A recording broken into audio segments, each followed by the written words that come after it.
Worthless or just worth less? A lot of people assume that after about 5 years, digital pianos kind of just die. And while that used to be the case for a lot of beginner and mid-level instruments, in today's world, we're seeing a lot more longevity. So in today's video, we're going to be talking about digital pianos, what ages well and not, and how to know exactly when to upgrade or just stay with what you got.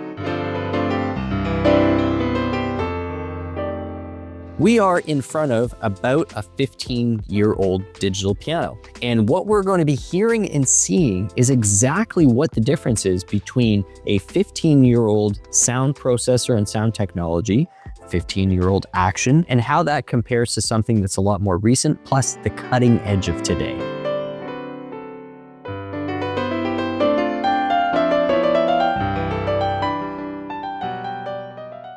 So as I play from soft to loud, I can hear the volume changing, but I can't really hear the shape of the sound changing very much, or what we refer to as tone or timbre. Second thing I notice is when you're holding notes, a lot of those tails sound quite robotic, and you can actually sort of hear where some of those samples are looping together. There's like these little artifacts in sound. Everything sort of tapers down at exactly the same pace, which is not really the case in a real piano. You have different parts of the instrument that actually stop resonating at different points in that taper. Now, the other thing that as a player I notice, but as a listener you wouldn't, is latency. And so what happens sometimes when you're playing certain combinations of notes, or if you have a lot of reverb processing going on, there would be level of latency on one note or second note. It's just enough to take you out of the moment. That just reminds you that, well, you're in front of a digital instrument.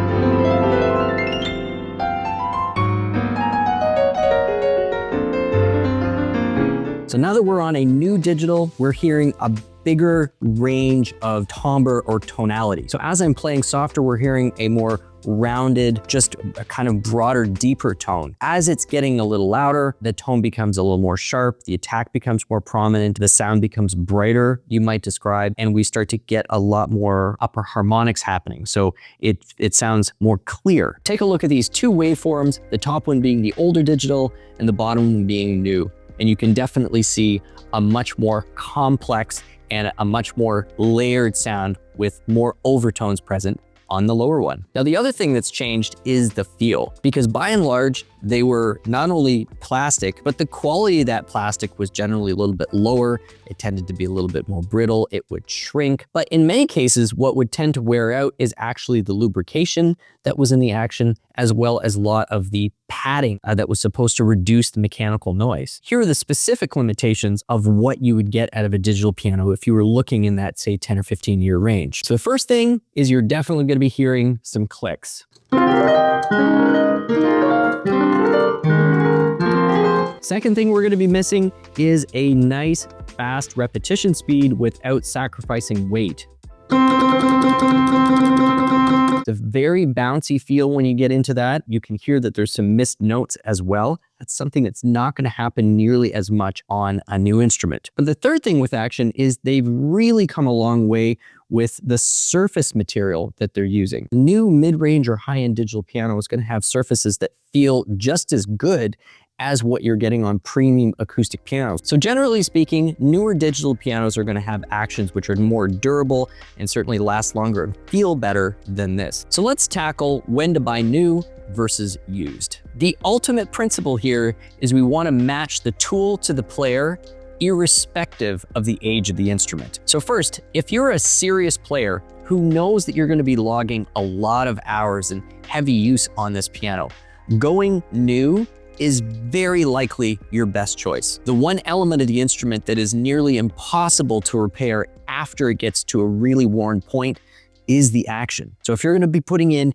hundreds or even thousands of hours per year, you want it to be new and you want it to be high quality. Now, for non-professional but hobbyist players who have a real affinity for the instrument, new may also be a great option. And here's why. Developments in how digital piano companies are actually using the physical cabinet to generate a better sound has been evolving quickly. The quality and technology involved with both the speakers and the amplifiers have quickly been catching up to audiophile systems that you used to have to pay tens of thousands of dollars for, not to mention the design of the instrument. If you're somebody who likes to keep your home or your apartment or office feeling like it's contemporary and up to date with other design trends, well, those things are constantly evolving with digital pianos as well. So for a passionate hobbyist, I would say new is going to be the most satisfying direction to head as well. Now for students, even advanced ones, plus gigging musicians, going with a used instrument that's in pretty good shape can make a ton of sense. Why?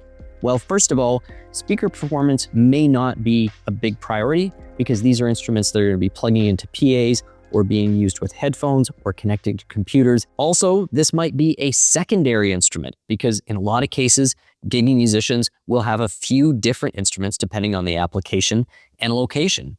And to spend big on every single one of those applications probably doesn't make sense. Now, finally, parents who have young kids just starting out, there's no music in the family, and this is truly an experiment. Going with this pre-owned option that saves you a lot of money, that's gonna deliver the priorities like a good weighted action and a high quality piano sample. There's two reasons why I love this option for new parents who literally are just starting out of the gate.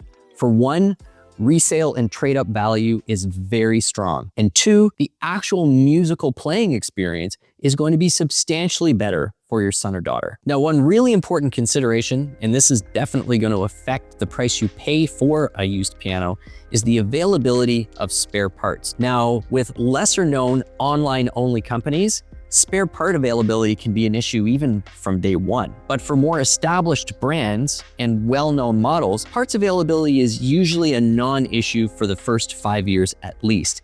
Once you start passing the 7 to 10 year mark though, it can really become problematic.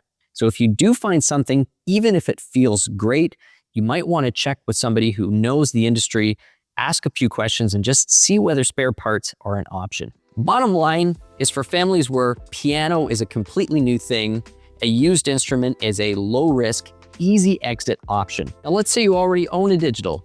When is it time to upgrade versus just stay with what you got? So as consumers, we are already very used to this psychological game because we play it all the time with cars. When is it the right time to trade in versus just run it into the ground? Well, if you're playing that piano and you still feel really physically connected to the action of that instrument, even if the sound starts to feel a little dated, but the quality, the physical experience still is really connecting to you, then if you are somebody who's very comfortable with technology, then the introduction of VSTs, connecting to other devices and other computers can add a new layer and breathe new life into the relationship between you and your instrument. The biggest mistake you could make is if you were thinking that you were going to upgrade anyway, but you wait too long until the instrument's completely worn out because you want to get the value out of it. Well, the problem is once you're at that point, it's no good to you as a trade-in. So bottom line is these decisions need to be dictated with your connection with the instrument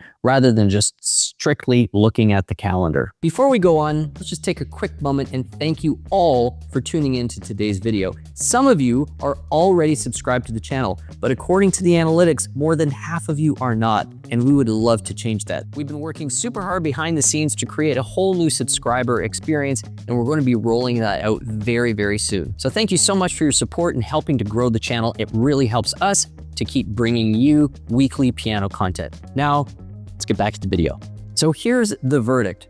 Whether or not you're thinking about upgrading or staying where you are, or buying new versus used, aged digital pianos aren't worthless, they're just worth less. 5 years in, most quality digital pianos still have quite a bit of musical life left in them, provided that that action still inspires you to sit down and spend time in front of the instrument. Once that's gone, it's probably time to start looking at something new. So thank you so much for watching today's video. Please let us know in the comments some of your stories and experiences with digital pianos once they start to age out. Has it been a good experience? Maybe we'll want to hear some horror stories. We always love our community's feedback on these videos. My name is Stu Harrison. This has been Merriam Pianos on YouTube, and we'll see you again soon.